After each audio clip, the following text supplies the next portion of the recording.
38 வருடமாய் வியாதியா இருந்த மனுஷன்.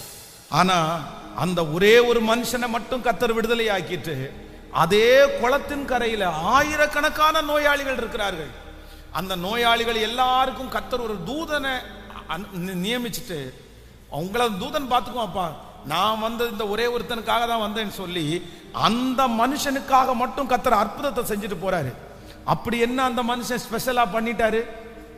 அந்த மனுஷன் அப்படி என்ன ஸ்பெஷலா ஆண்டவருடைய இருதயத்தை கவர்ந்து எடுத்துட்டாரு? அதுல 2 வார்த்தை ஏசப்பா கேட்கும்போது அவர் சொல்றாரு. ஒண்ணு, நீங்க 5ஆம் அதிகாரம் 7வது வசனத்துல, அதற்கு வியாதிஸ்தன், ஆண்டவரே தண்ணீர் கலக்கப்படும் போது, யோவான் 5ஆம் அதிகாரம் 7வது வசனம், கலக்கப்படும் போது என்னை குளத்திலே கொண்டு போய் விடுவதற்கு ஒருவரும் இல்லை.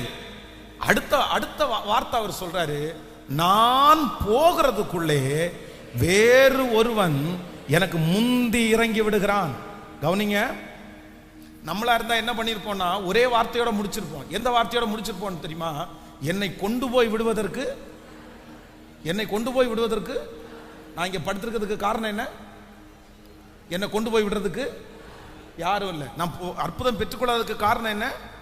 என்னை கொண்டு போய் விடுவதற்கு. ஆனா அடுத்த வார்த்தை அந்த மனுஷன் சொல்றாரு, என்னை கொண்டு போய் விடுவதற்கு யாரும் இல்லைன்றது உண்மைதான். ஆனா அதுக்காக நான் அங்கே படுத்து கிடக்கல, அதுக்காக நான் அங்கே இருக்கல. நான் என்ன பண்றேன் அப்படின்னு சொன்னா, உருண்டாவது பெரண்டாவது நான் போகிறேன்.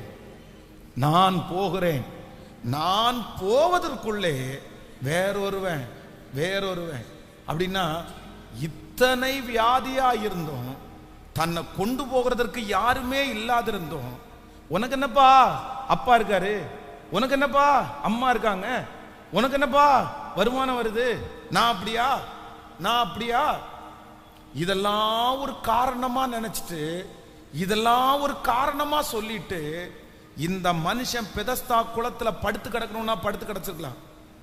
என்னை கொண்டு போய் விடுவதற்கு யாரும் இல்லைன்ற அந்த ஒரு வார்த்தையை சொல்லிட்டு சோம்பேறியா அந்த இடத்துல படுத்து கிடக்கலாம். ஆனா ஆண்டவர் அந்த மனுஷனை ஏன் தேடி வந்தார் தெரியுமா? எதுக்கு தேடி வந்தார் தெரியுமா? சுத்தி இருக்கிற எந்த காரணத்தையும் அவன் என்ன சொல்லலைன்னா காரணமா சொல்லவே இல்லைங்க. பிரதர், எத்தனை நாள் பிரதர் நீங்க சொல்லுவீங்க காரணம்? நீங்க சுருண்டு போய் இப்படி சுருண்டு போய் கிடக்கிறதற்கு எத்தனை நாள் காரணம் சொல்லுவீங்க? நீங்க இந்த முடமாக்கப்பட்டு கிடக்கிறதற்கு எத்தனை நாள் காரணம் சொல்லுவீங்க? எனக்கு தெரியும் இந்த சத்தத்தை கேட்கிற நிறைய பேர் எப்படி நீங்க நடக்கிறீங்க. ஆனா உங்க இருதயத்துக்குள்ள நீங்க நடக்கலங்க. நீங்க உள்ளுக்குள்ள கட்டப்பட்டு தான் இருக்கீங்க. நீங்க முடமாக்கப்பட்டு தான் கிடக்கிறீங்க. கர்த்தர் இன்னைக்கு பேசுகிறார், மனம் திரும்பணும். முதல்ல நான் எழும்பணும்.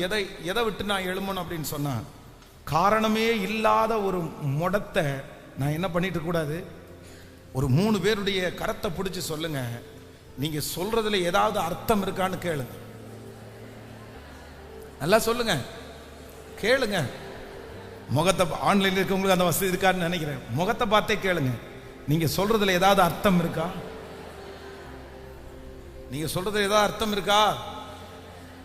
நீங்க முடமாய் படுத்து கிடக்கிறதுக்கு காரணம் என்ன? வெளியில போய் பாருங்க, ஜிஹெச் ஹாஸ்பிட்டலுக்கு போய் பாருங்க, ரோட் ஓரத்தில் போய் பாருங்க. ஆண்டவர் உங்களை எப்படி வச்சிருக்காரு தெரியுமா? ராஜாத்தி மாதிரி கர்த்தர் வச்சிருக்கிறார். ராஜா மாதிரி ஆண்டவர் வச்சிருக்கிறார். அவ்வளவு உன்னதமான இடத்துல கர்த்தர் வச்சிருக்கிறார். நம்ம எல்லாம் குறைன்னு சொல்றதுக்கு ஒண்ணுமே, சொல்லுங்க சத்தமா, குறைன்னு சொல்றதுக்கு ஒண்ணுமே கிடையாது. ஆனா வாயை திறந்தா எத்தனை குறை தெரியுமா? ஏன் இன்னைக்கு ஜெபத்துக்கு வரல? அதுக்கு ஒரு விளக்கணும். அதுக்கு விட்டா எஸ்ஏ கொஸ்டின் மாதிரி அப்படி எழுதும், அவ்வளோ எழுதுவாங்க. என்ன ஒண்ணுமே இருக்காது. ஏமா இதை கூட அட்ஜஸ்ட் பண்ண தெரியாதம்மா, இது கூட அது என்னங்க இப்படி ஆச்சு. நான் கிளம்பி ரெடியா இருக்கும்போது என்னை திட்டாரு. எப்படி இதை என்ன சொல்றது? இப்படி இருந்தா என்ன பண்ண முடியும்? காரணமே இல்லாத ஒண்ணுக்கு காரணமே இல்லாத இது. நீங்க உலகத்தான் பூனை குறுக்க வந்தது காரணம் சொல்லிட்டு இருக்கிறான், நீங்க நாய் குறைச்சத காரணம் சொல்லிட்டு இருக்கிறீங்க. இந்த ஆத்துமாக்கள் எல்லாம் எங்க போய் ஞானஸ்நானம் கொடுக்கிறது? உங்களுக்கெல்லாம் எத்தனை ஞான ஸ்நானம் கொடுத்தாலும் பரலோகம் போக முடியாது. பூனை குறுக்க போனதுக்காக வீட்டில் போய் உட்கார்ந்து இருக்கிற கிறிஸ்தவனை பார்த்துருக்கீங்களா? சொல்லுங்க. நாய் குறைச்சதுக்காக நாய் வந்து நைட்டு ஊழம் விடுதாமா, அதனால ஊழம் விடுறதுனால நான் தூங்கலன்னு சொல்ற கிறிஸ்தவனை பார்த்துருக்கிறீங்களா? இந்த கிறிஸ்தவனை கொண்டு போயெல்லாம் யோர்தான் நதியில போய் உங்களை கூட்டிட்டு போய் முங்குனா கூட நீங்க உண்மையிலே நீங்க எல்லாம் கரெக்டான ஞானஸ்நானம் உங்களுக்கு கிடைக்காது.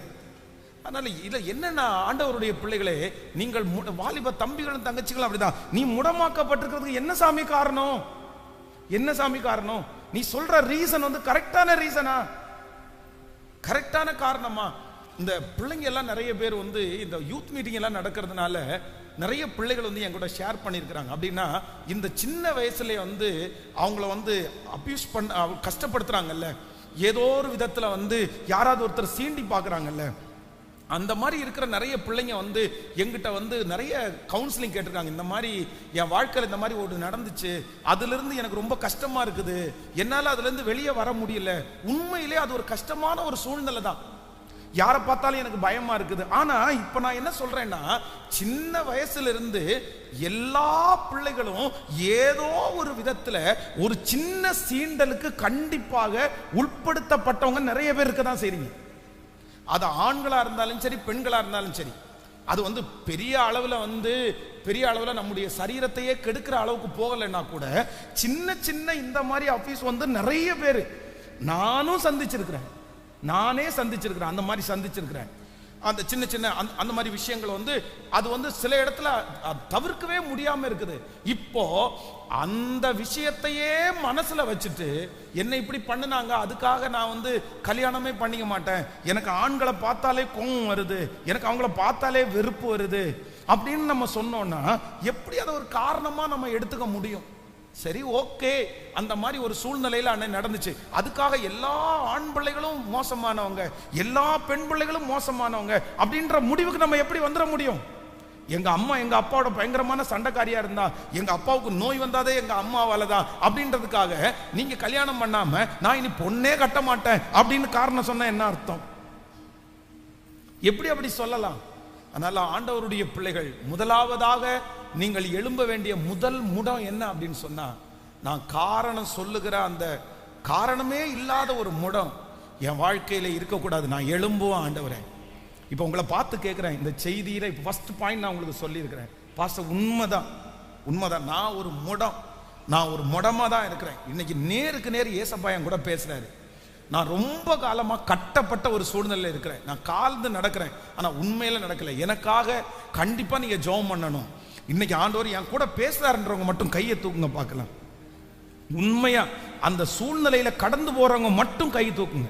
அப்படின்னா நான் ஒரு முடமா தான் இருக்கிறேன், நான் எங்கேயோ போக மாட்டவன், என்னவோ செய்ய வேண்டியவன், கர்த்தர் என்னை எவ்வளவோ நம்பினாரு, நான் எவ்வளவோ காரியத்தை செய்ய வேண்டியவன், பட் நான் அப்படி இல்லை.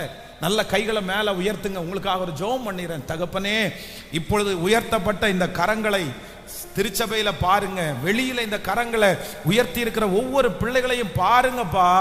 ஆண்டவரே, இந்த ஜெபம் முடிக்க இந்த ஞாயிற்றுக்கிழமை ஆராதனை முடிக்க இந்த 100 days முடிகிறதற்குள்ள எங்க பிள்ளைகளை நீங்க எழுப்பி ஆண்டவரே நிறுத்த போகிறதற்காக நன்றி. அவங்க வஸ்திரங்கள் மாற்றப்பட போகிறதற்காக நன்றி. அவருடைய அழுக்கான நிலைமைகளில் இருந்து கர்த்தர் வெளியே வரப்போகிறதற்காக ஸ்தோத்திரம்.